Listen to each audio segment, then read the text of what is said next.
You live? You might want to check it out. Okay. Audio time. Just so we can at least post it on Dallas. Yeah, I just got the notification. I got Dallas class on there. Oh, okay. Yeah. I just didn't know. I just want to start over. I got that. Okay. Sounds good. All right. Just keep it. Just keep it like that. Hey, Shalom Malakiam. Shalom. Hey, first off, we will give all praise to our Heavenly Father. His name is Yahweh, Bahashem, Yahweh Shai, Bahashem, Makakodash. double honors to the apostles, the elders, and Ruel. And peace, many salutations to Yakim, his tool and his truth. We're coming with a class today. We're going into who are the Nephilim, because there's a misconception who the Nephilim are.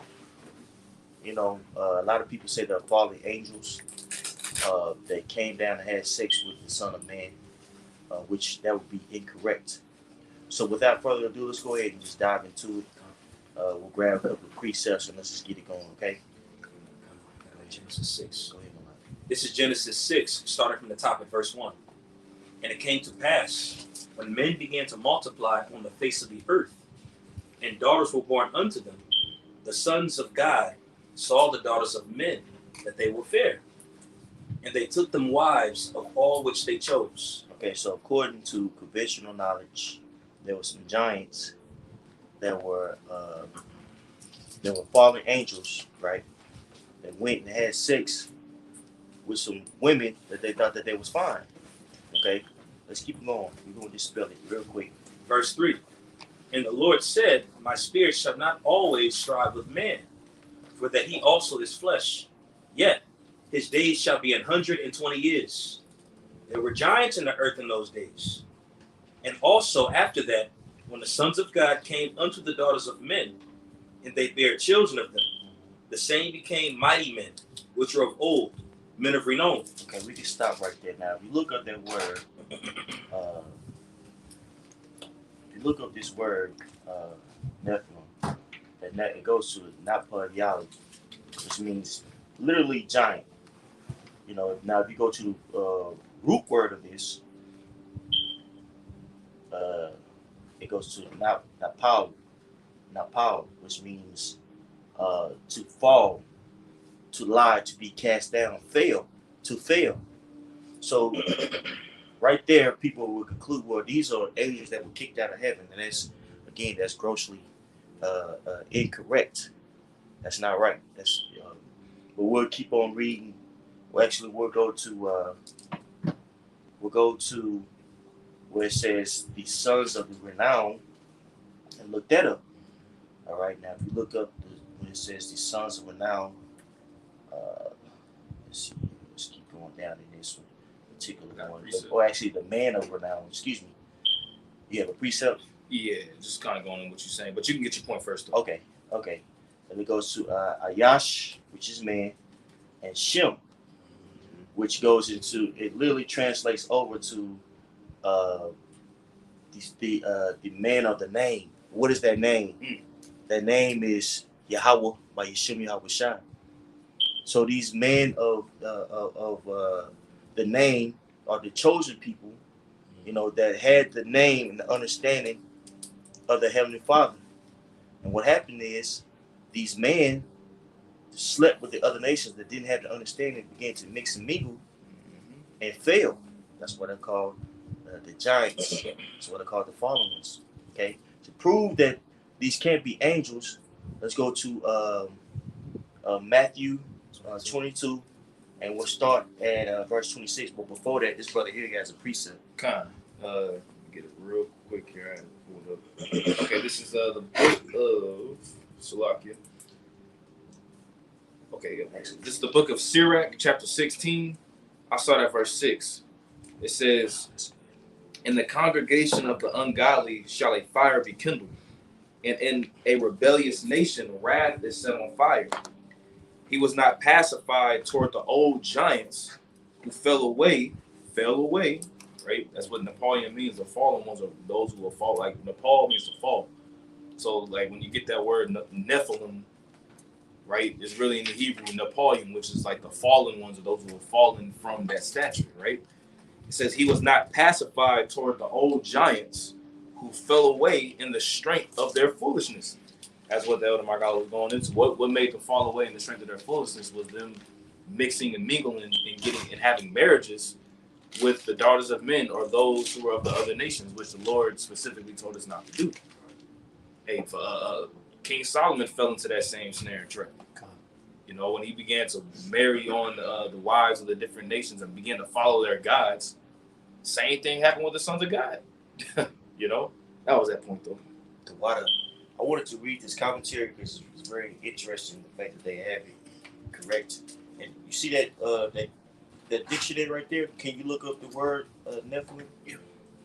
and we'll read that too. That one's going off, but it paints the correct picture of basically the understanding of who the sons of God are, right? So now this is according to the study Bible that I have. It says sons of God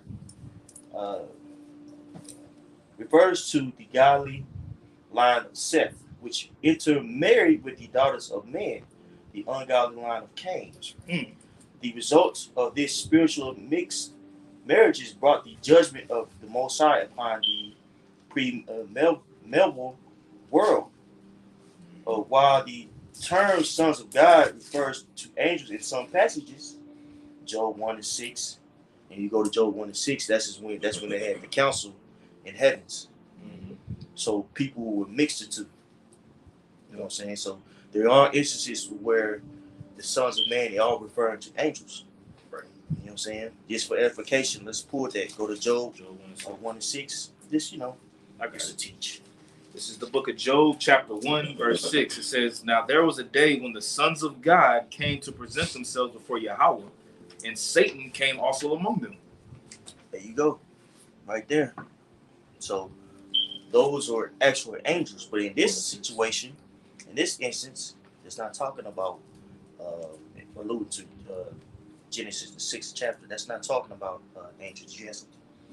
I got something. Go ahead, man. Just to further prove what you just said. This is the book of Luke, chapter 3. And this is really just going into the lineage, all right, when you read it. But I want to just emphasize on the last few verses just to further improve, as the brother said, going into how we are considered sons of God as well, just like those angels.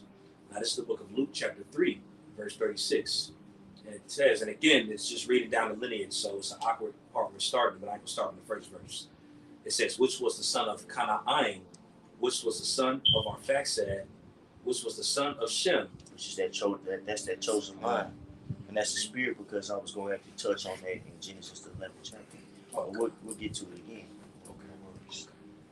It says, which was the son of Noah, which was the son of Lamech, which was the son of Methuselah, which was the son of Enoch, which was the son of Jerai, which was the son of Malaleel, which was the son of Canaan, which was the son of Enos, which was the son of Seth, which was the son of Adam, which was the son of God.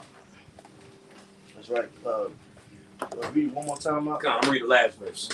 This is Luke 3:37. It says, which was the son of Methuselah, which was the son of Enoch, which was the son of Jared, which was the son of Melaleel, which was the son of Canaan, which was the son of Enos, which was the son of Seth, which was the son of Adam, which was the son of God. And that's beautiful, because that shows you that Abraham, that his line, him waking up, that's really us, kind of like us waking up again, man. Because he was in a foreign land, worshiping idols and things of that nature. And the Most High came to him and said, you have to separate from your people and serve me, in a nutshell. Right? You know what I'm saying? Condensing everything. That's the same thing unto us, which is, again, goes back to that chosen line. Okay? The story of the Gentiles. Yeah, the story of the Gentiles, but it's all over again. Man, you see what I'm saying? Not to digress too much, can we go back to Matthew 22, start at verse 23? This proves that the angels don't have sex, so they can't be talking about the sons of God that we read about in Job 1-6. Yeah, I got it right here. It says 22 and 23. Matthew chapter 22, verse 23. The same day came to him the Sadducees, which say that there is no resurrection, and asked him, saying, Master, Moses said, if a man die having no children, his brother shall marry his wife and raise up seed unto his brother. Now there were with us 7 brethren, and the first, when he had married a wife, deceased, and having no issue, left his wife unto his brother.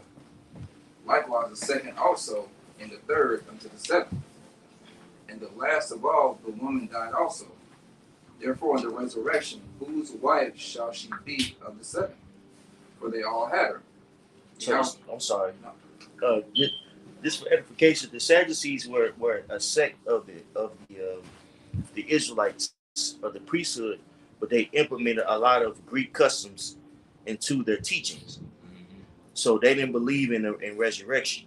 So here they're trying to trip up Yahushua by asking him a question about, marriage, okay, and resurrection, okay. Verse 29, Yahushua answered and said unto them, Ye do err, not knowing the scriptures, nor the power of the Most High. For in the resurrection they neither marry, nor are given in marriage, but are as the angels of the Most High in heaven. So there you go. Angels don't have sex. So this can't be talking about actual angels. Again, it's emphasizing in Genesis 6th chapter. Okay? This is talking about man of stature. You know what I'm saying? Man of renown. And just to prove that, let's go to Numbers 33. Excuse me, Numbers 13.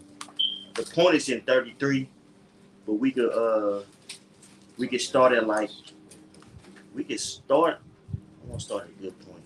Start at like 27. Okay. This is Numbers chapter 13, verse 27. It says, And they told him and said, We came into the land whither thou sentest us, and surely it floweth with milk and honey, and this is the fruit of it. Nevertheless, the people be strong that dwell in the land, and the cities are walled and very great. And moreover, we saw the children of Anak there. And Anak, I want to say, when you get the Hebrew, means long-necked people. Yeah, I remember we wrote that out. Yep. And then verse 29, it says, the Amalekites dwell in the land of the south, and the Hittites and the Jebusites and the Amorites dwell in the mountains, and the Canaanites dwell by the sea, by the coast of Jordan. And just a backdrop of what's going on, we send scouts out to the land of Canaan to basically give a report of the land. So it was in there for 40 days, doing a survey over the land. Okay. And so when they went to the land, they see these people that were huge, that were mighty men, that were rich. The land was very plentiful. That's right. So you had some giving good reports and others saying, we're not gonna mess with these guys. The giants. They were lying too. They was 2 on the 10. Yeah, they was hella quick, dubs on it like Jake do. Yeah. Because they were scared. That's right. Right. Beautiful voice. Go ahead, Lord. Verse 30, and Caleb stilled the people before Moses and said, Let us go up at once and possess it, for we are well able to overcome it. But the men that went up with him said, We be not able to go up against this people, for they are stronger than we. And they brought up an evil report of the land which they had searched unto the children of Israel, saying, The land through which we have gone to search it is a land that eateth up the inhabitants thereof. Pretty much meaning like it's bad. The land is bad. It's destitute. Basically, the land is destitute. We can't grow shit. Right. When the land is eating up the people, that means it's not yielding any fruit. Evil report, man. Yeah, that's right. Yep. Eating up the inhabitants thereof, and all the people that we saw in it are men of great stature. And there we saw the giants, the sons of Anak, which come of the giants. And we were in our own sight as grasshoppers, and so we were in their sight. So these were big people, you know what I'm saying? Big ass tall people. Big tall Hamites.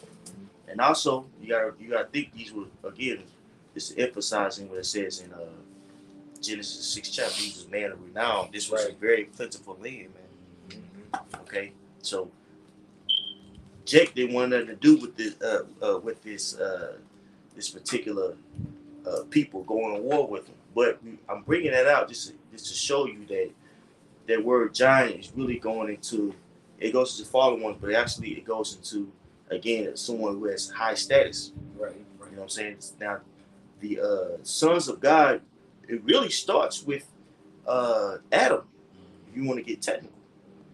And that, just to prove that, let's go to 2nd Esdras 6, and we can start at 47.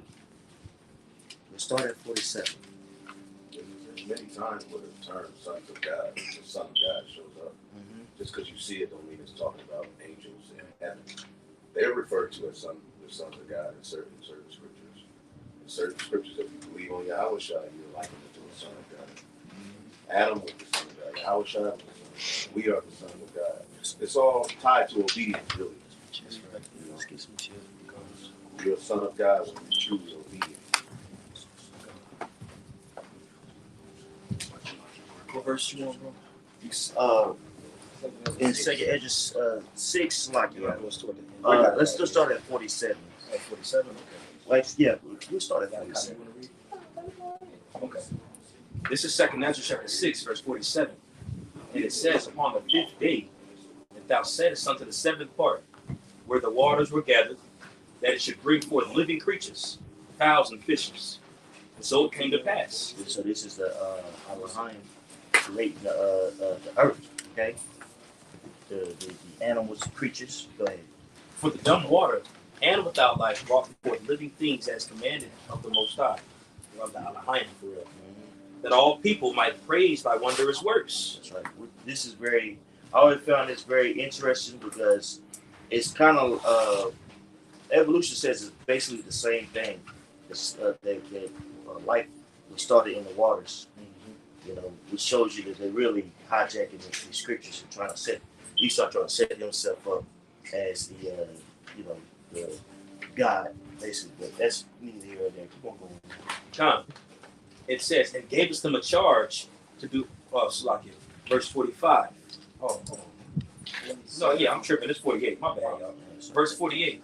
For the dumb water and without life brought forth living things at the commandment of the Elohim, that all people might praise thy wondrous works. Then didst thou ordain 2 living creatures, the one thou callest Enoch, and the other Leviathan. That's right. Keep on going. And didst separate the one from the other. For the 7th part, namely, where the water was gathered together, might not hold them both. Hey, so there you go. The Most High created Enoch, man, and he created Leviathan, the creatures in the sea. Okay? Which shows you there that, Exodus don't break itself down. It shows you there that Adam wasn't the first person on earth, contrary to what these Christians teach. Right. Keep on going now. Verse 51. Unto Enoch thou gavest 1 part, which was dried up the 3rd day, and he should dwell in the same part wherein are 1,000 hills. But unto Leviathan thou gavest the 7th part, namely the moist, and hast kept them to be devoured, of whom thou wilt and when. Upon the 6th day thou gavest commandment unto the earth, that before thee it should bring forth beasts, cattle, and creeping things. And after these Adam also, whom thou made Lord of all thy creatures. So Adam, being different from Enoch, why is that? Because Adam was made Lord over all these creatures. Adam was set up to rule the earth. He was a son of God. Okay? Keep going. Yeah, when it says creatures, that's a good point. Because that doesn't only necessarily mean it's talking about cattle and such. We're creatures as well. All right, just said you have a President Biden, just as an example, with his dumb behind. But he's president, but he has creatures subject unto him, including people, just using that as an example. That's right. Yeah. Creatures subject to vanity. That's right. Gotta get up here. 2nd Ezra 8:45. Be not wroth with us, but spare thy people. Have mercy upon thine own inheritance, for thou art merciful unto thy creature. That's it. Let's go. Come. Back in verse 54. And after these, Adam also, whom thou madest Lord of all thy creatures, of him come we all, and the people also, whom thou hast chosen. That's right. So Adam is the progenitor of who? The sons of God. Most High's chosen people who were supposed to rule the earth, but they fell because why? They were mixing mingling with the other nations. Right. So let's go back to Genesis, the 6th chapter. You feel like there's more on that? Yes, sir. Okay, keep on going. Verse 55. All this have I spoken before thee, O Lord, because thou madest the world for our sake. As for the other people, which also come from Adam, these are the sons of men. Mm-hmm. All right, you have the three classifications of men that we always go into: the sons of God, the sons of men, and the sons of the wicked. All right, in order to properly understand the sons of God as we're going into, you have to know that there's men that the Lord set up, all right, to be with them, all right, and then regular people and then the wicked. Sirach 33 talks about that. Now, when you continue, it says, as for the other people, which also come from Adam, thou hast said they are nothing, but be like unto spittle, and as like in the abundance of them as a drop that falleth from a vessel. So they're extras. They're insignificant. That links up with Isaiah 40 too. Yeah, Isaiah 40 goes into the other nations being less than us. So for everybody to think that the Apocrypha ain't real, hey, keep reading. That's right. Verse 5. And now, O Lord, behold, these heathen, which have ever been reputed as nothing, have begun to be lords over us and devour us. And what is that? That's the fall. All right. Our fall was from the state that we naturally should be in, being those kings and priest figures. But through transgression against his laws, he brought us down to be subject under the heathen. That's the fall. That's what that Nepal is going into, as the elder brother's talking about. Right. You know? That's the point. Beautiful, brother. Broke it down. Did anybody have precepts? I feel like brother's holding some. I got one. Yeah. Okay, this is real quick. Wisdom of Solomon, chapter 14. The point is in verse 6, also at verse 5. It says, nevertheless, thou wouldest not that the works of thy wisdom should be idle, and therefore do men commit their lives to a small piece of wood, and passing the rough sea in a weak vessel are saved. Going into the time of Noah, right? Verse 6, here's the point. For in the old time also, when the proud giants perished, the hope of the world governed by thy hand escaped in a weak vessel, and left to all ages a seed of generation. That's beautiful that you brought that out, because we're actually going to touch on that going back to Genesis, the 6th chapter. Because of the transgressions of the man of renown, the giants, the fallen ones, the Most High sanctioned for the whole world to be flooded, right? You know, a particular group of people were to be saved, right? Which we know that chosen line comes from Shem. Okay, so let's go back to Genesis 6. I believe we stopped at verse 4. Yep. We'll read down to verse 11 or 12. I'll read verse 4 again. Okay. This is Genesis 6 and 4. There were giants in the earth in those days. And also after that, when the sons of God came unto the daughters of men, and they bare children unto them, the same became mighty men, which were of old, men of renown. And Elohim saw that the wickedness of man was great in the earth, and that every imagination of the thoughts of his heart was only evil continually. Mm-hmm. And it repented Yahweh that he had made man on the earth, and it grieved him at his heart. So the Most High seen the state of the earth, and he was basically disgusted, because people were living and doing all types of abominations, much like what you see going on today. You see all types of imaginations are being played out on the earth. The whole concept of Pride Month is a huge example of that, man. You know, they're working things that's unseemly. You know, they just added 2 extra alphabets to it, man. So that acronym is just increasing more and more wickedness. So all types of abominations is flourishing on the earth out there. And Jake is at the forefront. Yep. Mm-hmm. Jake is the face of it. Yep. Because all nations were going off, but it's specifically talking about Jake in Genesis 6.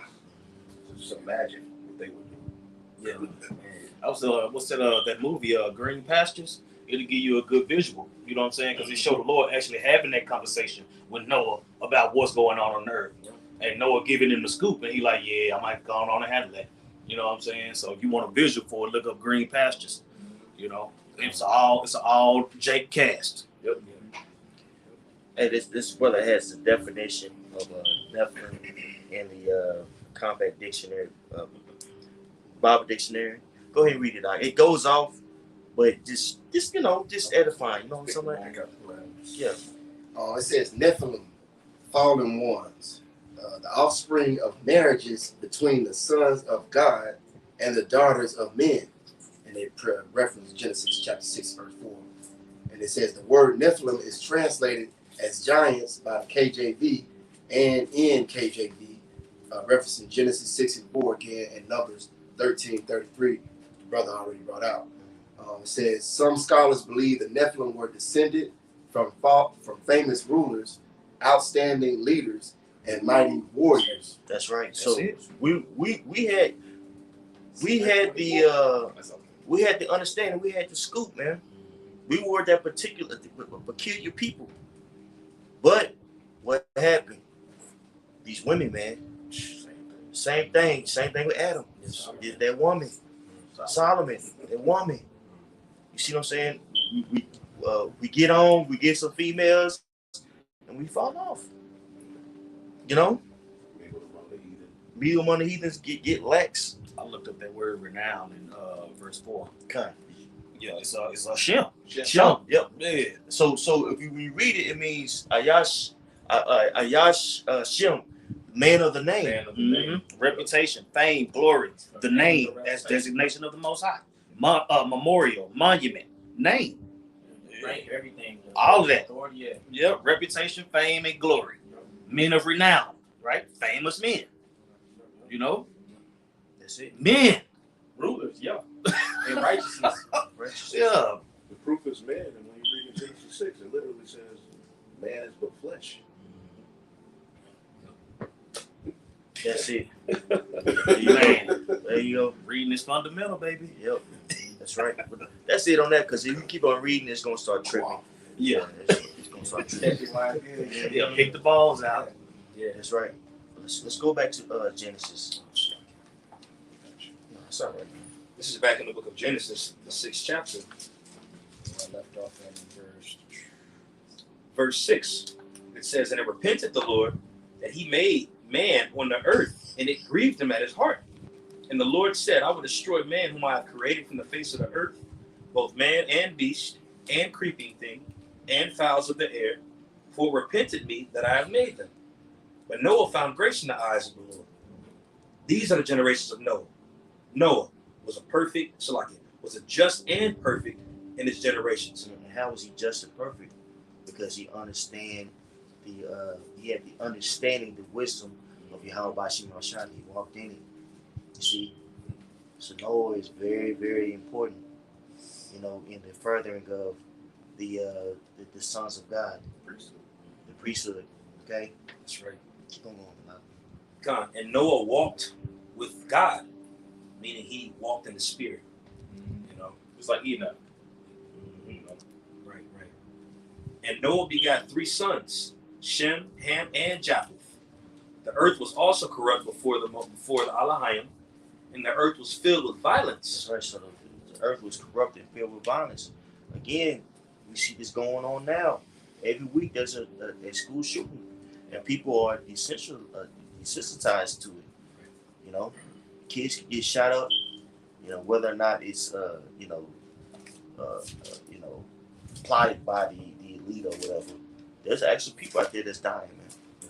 You know what I'm saying? The Buffalo shooting. You know, that's just swept underneath the rug. You know, abortions at all-time high. You know, pedophilia, kids being tortured and raped and murdered. You know what I'm saying? Eve is going this at a substantial rate. Organs being sold. All this is going on now. Why? Because the rulership is off. You see what I'm saying? But it says that in Sirach 10. But there's one in Proverbs that's better. I think about it says when they just so in Proverbs 29. Proverbs 29. Can you grab that up? too. Yep. Yep. So, you see throughout the world, man, a spirit of mourning because the evil are ruling. And you know what's crazy is it's our fault. Yeah. Starting with Adam. Yeah. And Solomon. Yep. What has that done? Them two falls led to just throughness. Yeah. We really messed up, man. Yeah. You know? From top to bottom. Yep. Because if we those people, not to jump the gun, we're the sons of God, right? Right. So we was those guys that was, sleeping with the, you know what I'm saying? The Moab with the, well, it wasn't Moab at the time. The heathen. Okay? Bowing to their gods. Learning their works. Going to their temples and getting real nasty, man. Because if you do research on how, these various,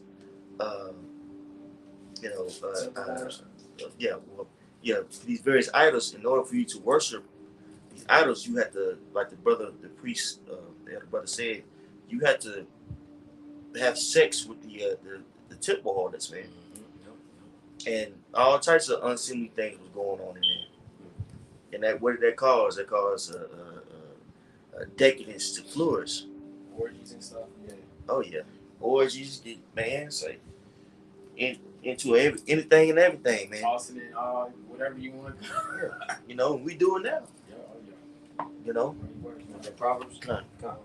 This is the book of Proverbs, chapter 29 and verse 2. It says, "When the righteous are in authority, the people rejoice, but when the wicked beareth rule, the people mourn." That's right. So there is a sense of mourning on the earth because the rulership is grossly off, man.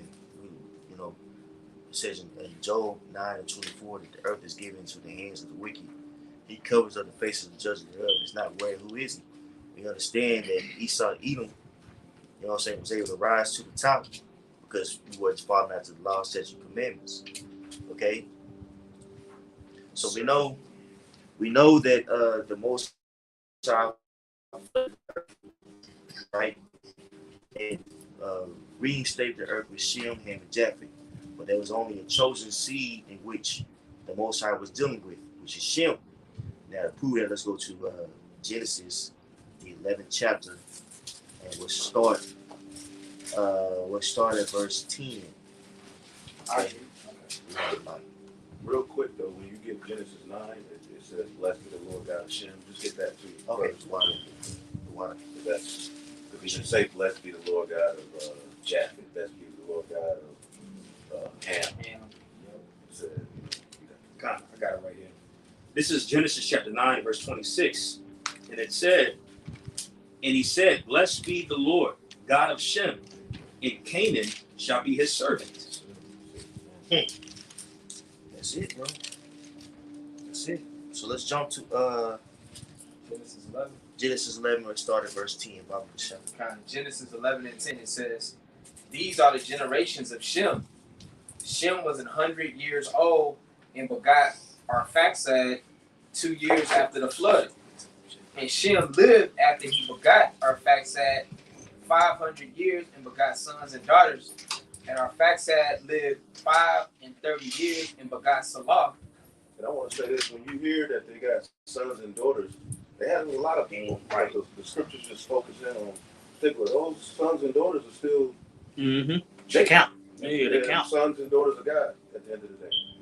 Adamites, they're of that line. Set. That's right. Continue on. Back in verse 13, it says, "And Arphaxad lived, and after he begot Salah 403 years and begot sons and daughters. And Salah lived 30 years and begot Eber." That's where we get the word Hebrew, not war. You know what I'm saying? Go back to the word ancient. It's ancient. Oh, yeah. Go ahead, Genesis 11 and 15, it says, "And Salah lived after he begot Eber 403 years and begot sons and daughters. And Eber lived 430 years and begot Peleg." And I think that word means to divide. Yep, that's when the earth was divided. That's when the earth was divided. There's two chairs out there for you, Brad. It shows like we had our names were nomen omens too. Listen, you got it. continued on. I got a quick one. Okay. Genesis 10 and 21. Unto Shem also, the father of all the children of Eber. The Hebrews. The Hebrews. Hebrews. Hebrews. Keep going, man. Verse 16, it says, Eber lived 430 years and begot Peleg, and Eber lived after he begot Peleg 430 years and begot sons and daughters. And Peleg lived 30 years and begot Reu. Hey, if I may, to bring up a point, earlier in Genesis 6, remember it went into how he reduced the years of them to 120. I think the apostles, basically that was meaning he prophesied 120 years. Oh, Because okay. men lived longer than 120 years. Okay, I got you. I thought they lived after way the longer flood, than they started 120 shortening the It years. did shorten, Yeah. but I think that Apostle Zahar, he brought out, because it used to be taught that way, but then he brought out that it actually was just basically Noah prophesied that. That was the number of years Noah would be. Okay. 120 years. And then the short days, the shortened days come in Psalms where it talk about you're gonna be around 70 years old, and if you do get to 80, you're gonna be through. So So that was the shortening of the days of actual man. That's what I'm saying. How many people you see now that get to live to be 90? Not too many. Come 75, you're through if you get that far. So that was the prophecy in Psalms. Okay. Water, beautiful.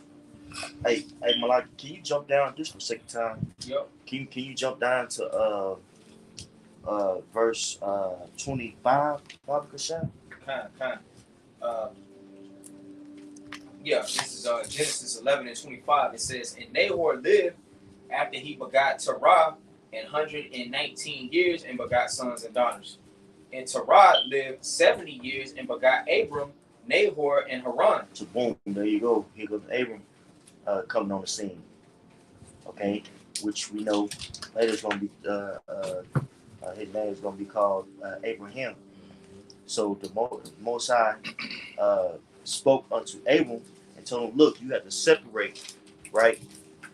For you to keep my law, statutes, and commandments, and I'm going to make you a great nation. To prove that, go to let's see here, Genesis 12 and 1. You know what I'm saying? Genesis 12 and 1. Can I make a quick point?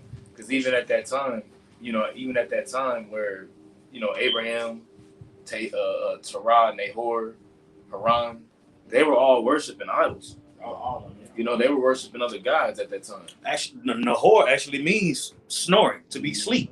Wow. He started the falling away. Yep. Wow. You know what I'm saying? The falling away started with Nahor. That's Terah's father. Man. That's Abram's granddad. Yeah. So it's heavy, man. Yep. And then Terah had a son named Nahor. Yeah. But when you read in Joshua 24, it tells you that on the other side of the flood, or the Euphrates, if you will, they were worshiping idols. Mm-hmm. You see, and that's still the line of the sons of God still. You know what I'm saying? That's That's right. what to make a point. That's right. You wanted that in Genesis 12? Baba Kashan. Start the one. I'm sorry. This is Genesis 12 and 1. It says, now the Lord had said unto Abram, get thee out of thy country and from thy kindred and from thy father's house unto a land that I will show thee. And I will make of thee a great nation, and I will bless thee and make thy name great, and thou shalt be a blessing. That's right. Keep on going. And I will bless him that bless thee, and curse him that curseth thee, and in thee shall all families of the earth be blessed. That's right. So through Abram, right, the whole earth is going to be blessed. Why is that? Because he was given an understanding. Why is that? Because his line goes back to who? Adam. Okay. Let's go to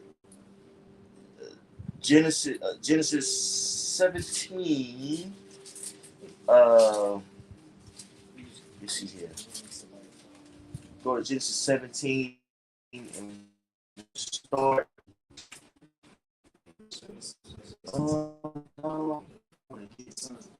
Get to it.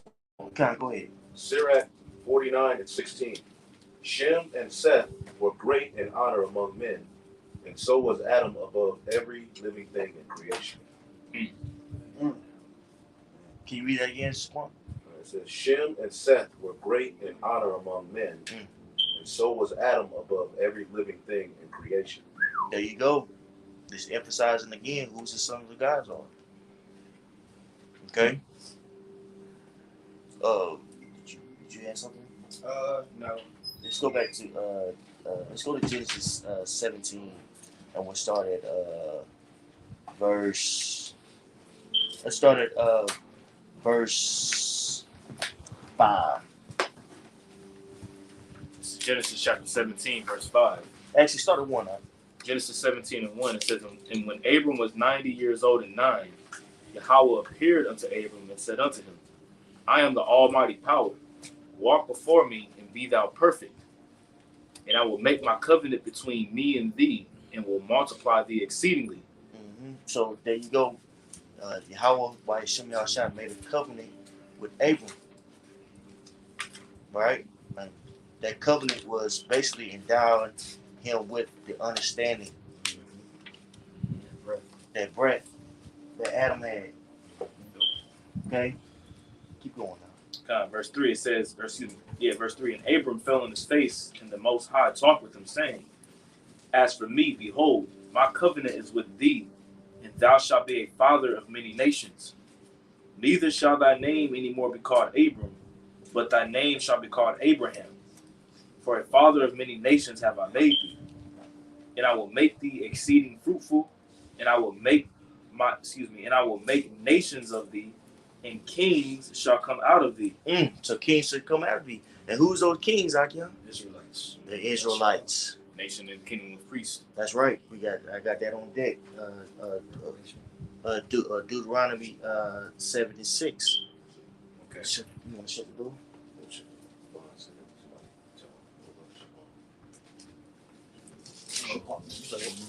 Okay.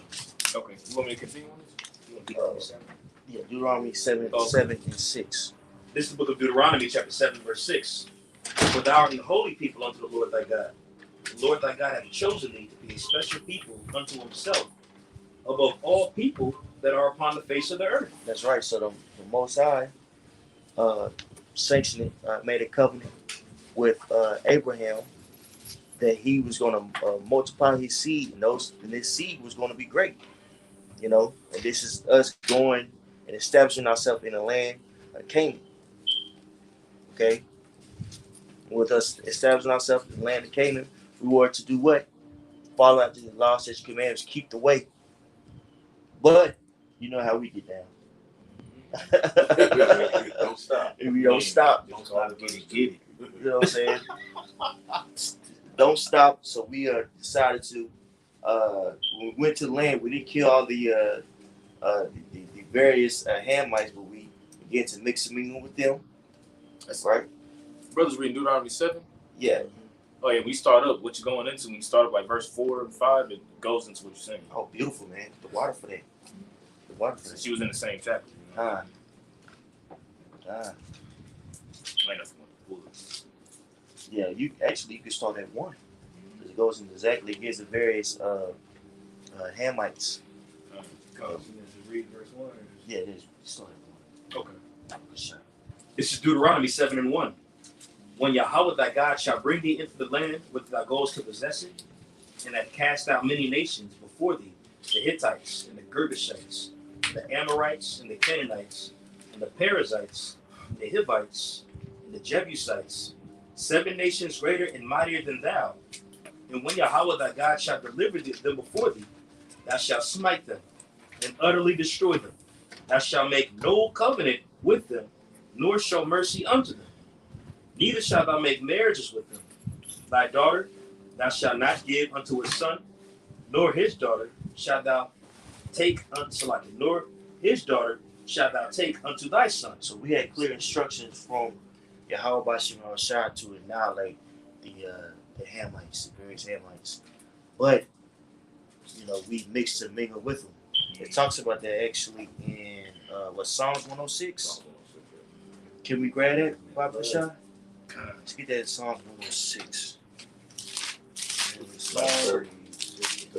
Yeah, I found it. This is Psalm 106 and 34. It says, They did not destroy the nations concerning whom Yahweh commanded them, but were mingled among the heathen and learned their works. So we mingled amongst them, you know, and learned their works.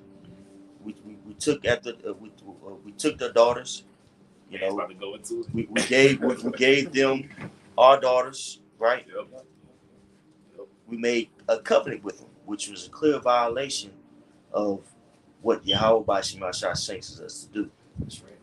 Okay, go ahead. Ezekiel 16 goes into that too, going into how our mother was a Canaanite pretty much. We made those covenants and leagues with them. We became like them. Verse 36, it says, and they served their idols, which were a snare unto them. And the snare is a trap. So these very idols that our people were engaged in began to pollute us, much like you see going on now. Look at Christianity.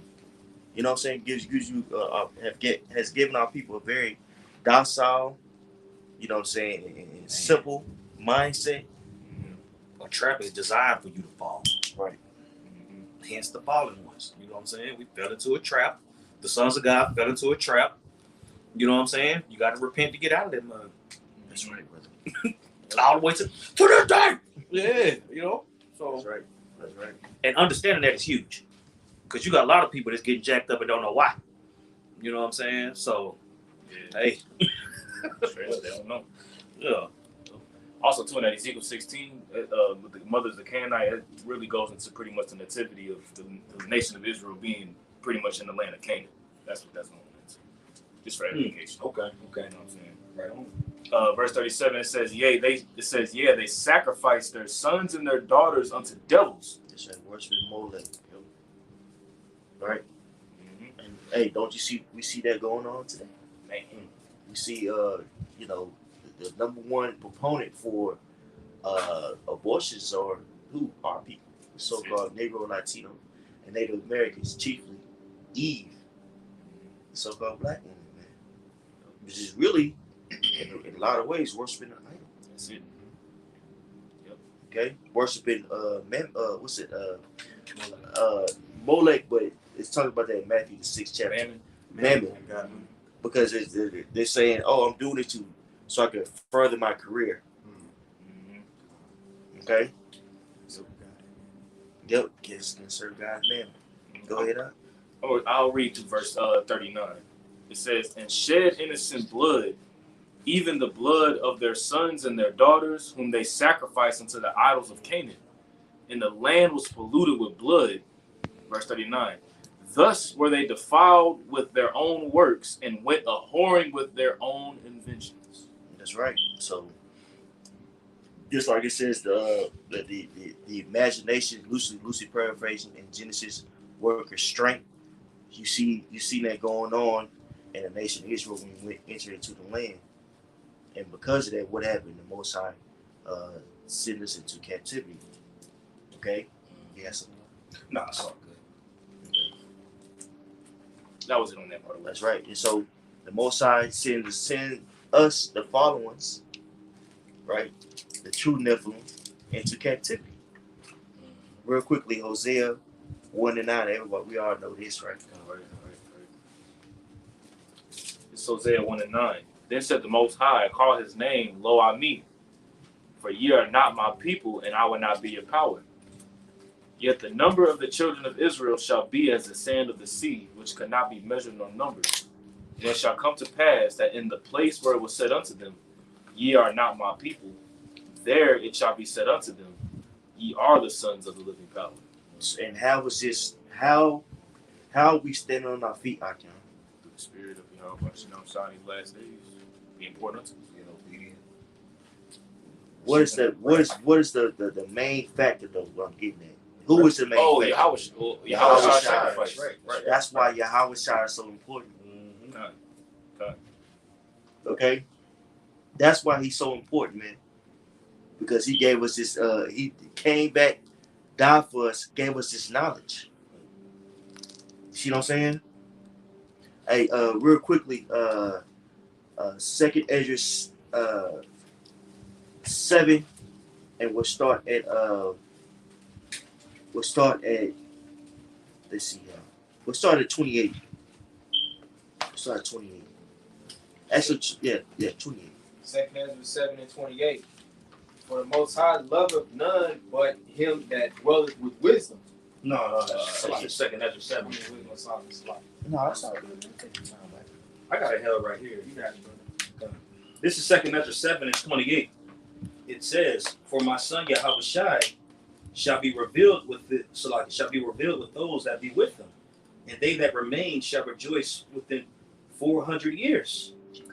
After these years shall my son Amashiach die, and all men that have life." I was like, how is the Apocrypha not canon? Right. Nigga just sat up there and lied. Yeah. There you real. That's right. Oh boy. And this is the only count in the Old Testament where Yahushua's name is actually revealed to one of the ancient prophts. Man. Being him. Yeah, it's pretty specific. And it says, and man that have life. Who was that man? The Israelites. The Us, sons of the God. elect. The sons of God. That's right. Yeah. Mm-hmm. It says those. It said Yahweh shall be You know what I'm revealed saying? with those that be with him. Yeah. Letting you know who that is. Man, that family in the heavens, Mm-hmm. bro. Can't get around it. Can't get around it. Yep. That's why what we're doing is so important, man. You really think about it, you know, we really could be those men, you know what I'm saying, that are the sons of God, that was created to be a part of this basically to be a part of this this kingdom, man.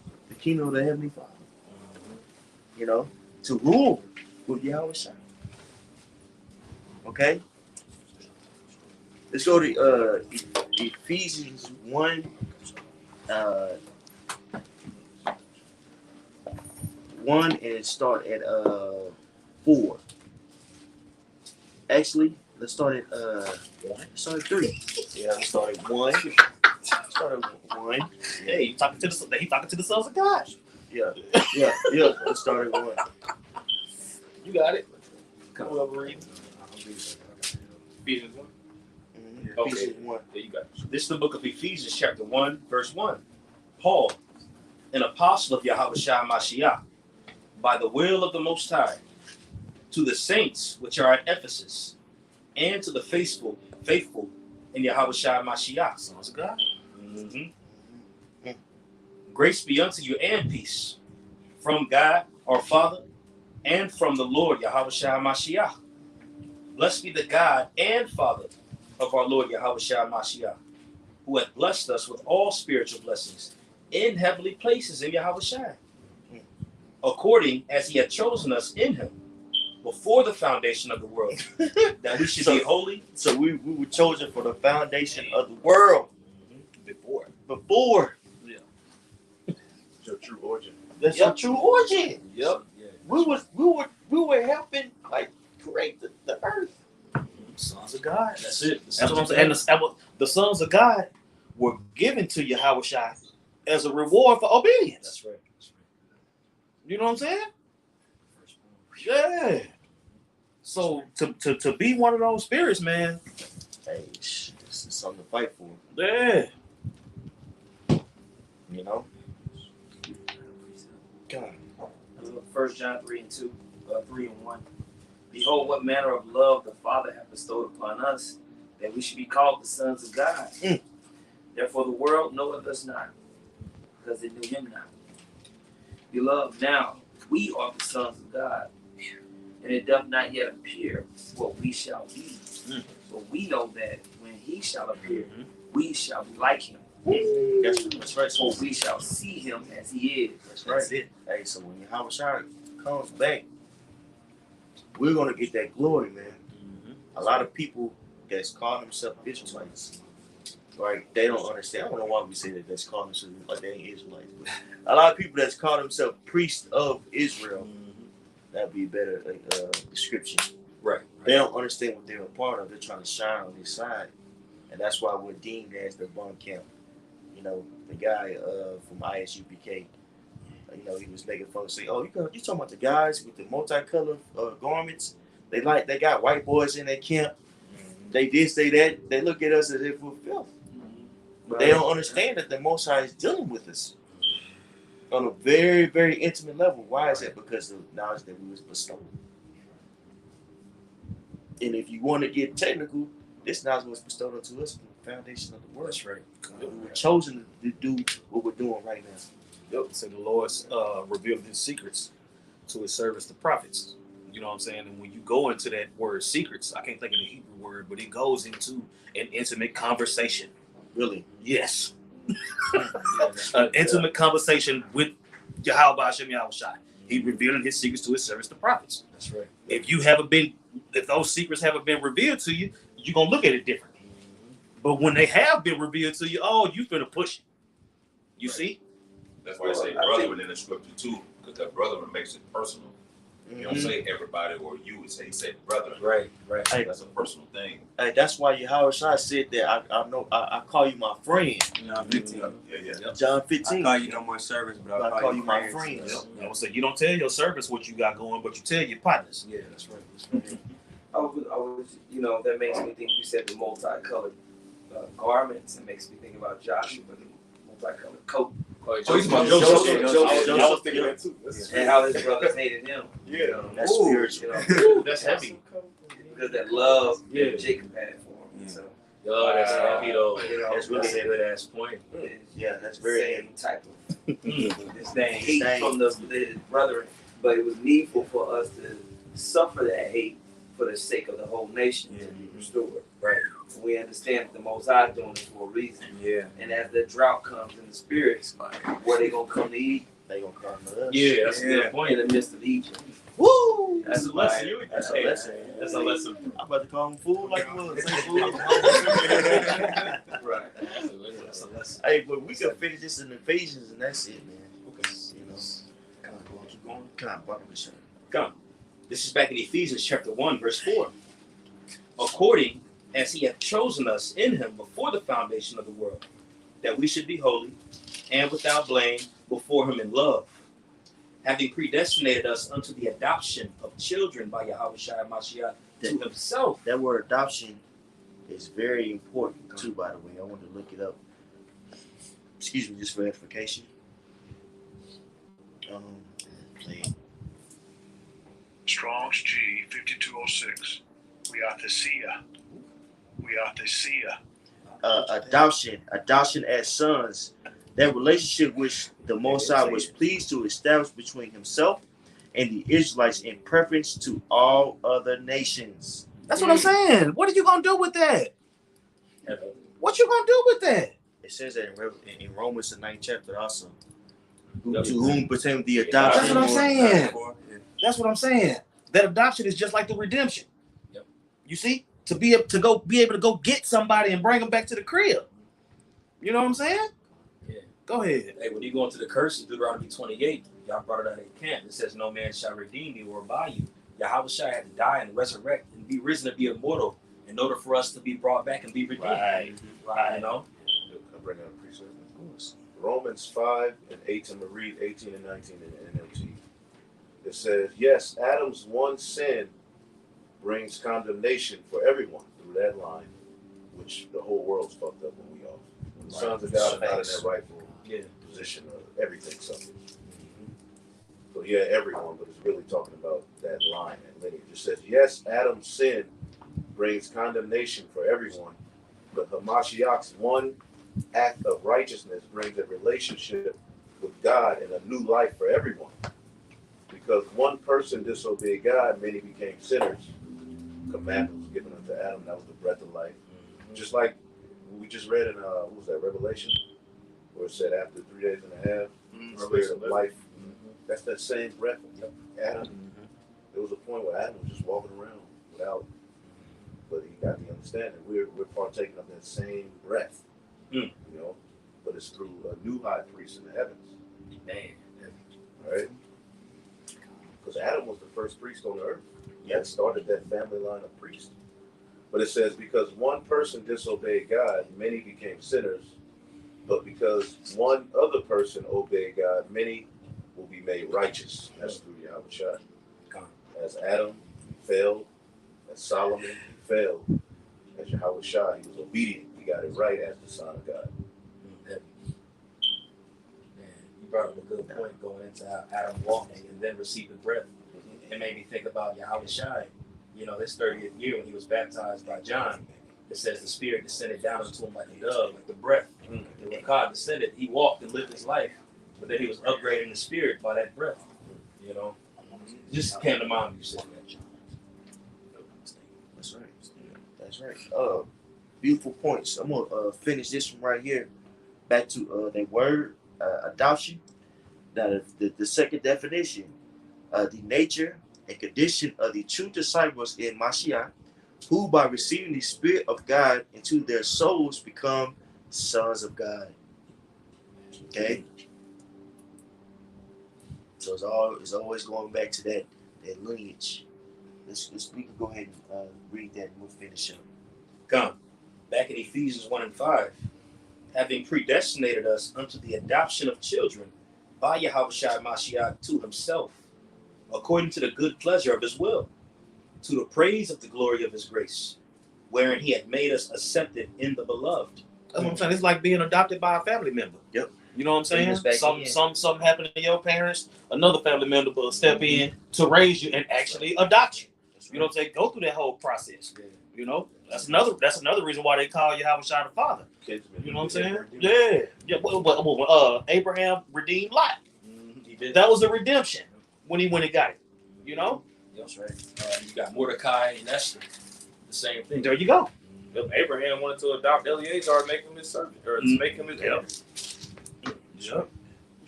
Which verse? Verse 7. Okay. Read verse 7. Come. This Ephesians 1 and 7. In whom we have redemption through his blood, the forgiveness of sins, according to the riches of his grace, wherein he hath abounded toward us in all wisdom and prudence. That breath. That's right, that breath. That understanding. That's only bestowed onto a particular lineage, which starts all the way back to Adam. Having made known unto us the mystery of his will, according to his good pleasure, which he hath proposed in himself. What he purposed. Purposed in himself, that in the dispensation of the fullness of times he might gather together in one all things in a Mashiach, both which are in heaven and which are on earth, even in him. That's right. So that word dispensation means the management, right? So the management of time, he's gathering the elect. Okay? And we're at the end of that gathering.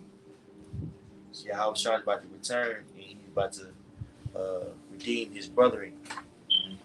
Okay? Makes me think of like when you got like a dispensary or something like that, or when something is being dispensed, it's pretty much something being poured out. You know what I'm saying? It's something that's being released and poured out too. So like in the dispensation of time, as the elders going into, as the Lord has a management of time where he's going to be gathering together the pieces or the stones, if you will, the Lord is dispensing the Spirit upon the elect and waking us up. You know, it talk about that in the Apocrypha about wisdom and knowledge being poured onto us. I want to say this in I find it like particular gifts. You know, like the Lord Yahweh Shai, he got poured the Spirit without measure. It wasn't measured unto him. He had it. He had it all. But unto us, it's a measure, a dispensing being poured out to each individual member of the elect to fulfill and edify the church in their particular portion that was given to them for the building of the church. Each by the high priest in the heavens. That's in Ephesians 2, ain't it? Talks about the gifts. Ephesians 4. You know, God get it, but it made me think about that word. Made me think about that. You know, that was it. This Ephesians 1 and 11, in whom also we have obtained an inheritance, being predestined according to the purpose of him who worketh all things after the counsel of his own will. That's right. That's right. So being predestinated, you know what I'm saying, the Most High is going to redeem us through his son, Yahweh Shai. Okay? So we went through all these things, you know what I'm saying, these various captivities, things of that nature, so we can fully understand the will of the Heavenly Father. And that's, look, man, follow my way. Look, anything else, it's not going to work. We have to know good before we know We have to know bad before we know good. You know what I'm saying? The Most High refining us so we can be true judges. When we get to the kingdom, we ain't gonna dare go off. Like, no, hell no. Go ahead. I want to go into what you're saying. God. Romans 8. I don't know if y'all read this. No, not that yet. Romans 8 and 11. But if the spirit of him that raised up Yahushua from the dead dwell in you, he that raised up Hamashiach from the dead shall also quicken your mortal bodies by his spirit that dwelleth in you. Therefore, brethren, we are debtors, not to the flesh, to live after the flesh. For if ye live after the flesh, ye shall die. But if ye through the spirit do mortify the deeds of the body, ye shall live. For as many as are led by the Spirit of the Most High, the Spirit of God, they are the sons of God. For ye have not received the spirit of bondage again to fear, but ye have received the spirit of adoption, whereby we cry, Abba, Father. The Spirit itself bear witness with our spirit. We are the children of the sons. All right? The Bunyan of God. And that lets you know that this wisdom is very particular. You have all these Christians that like to make fun of us because, you know, these various camps don't get along. But hey, look at Christianity, man. It has over 10,000 denominations. You know, people bringing all types of abominations into the church. Literally, look it up. You know what I'm saying? I would just being modest because I ain't want to give the exact number. I don't know the exact number. It's a lot. You see? So there's going to be particular understanding that the sons of God are going to get. And that understanding is going to lead to a kingdom of heaven. Okay? That's right. So I think the point was made. Keep on going, it's going to be, be redundant. You know what I mean? So, if anybody else say anything? All right, with that being said, we give our praise to our Heavenly Father. Thank you. Yahweh, Hashem, Yahushai, Hashem, Kakadash. The bonds to the apostles and elders that do well. Each of the saints, Y'all got to the truth. Shalom. Shalom.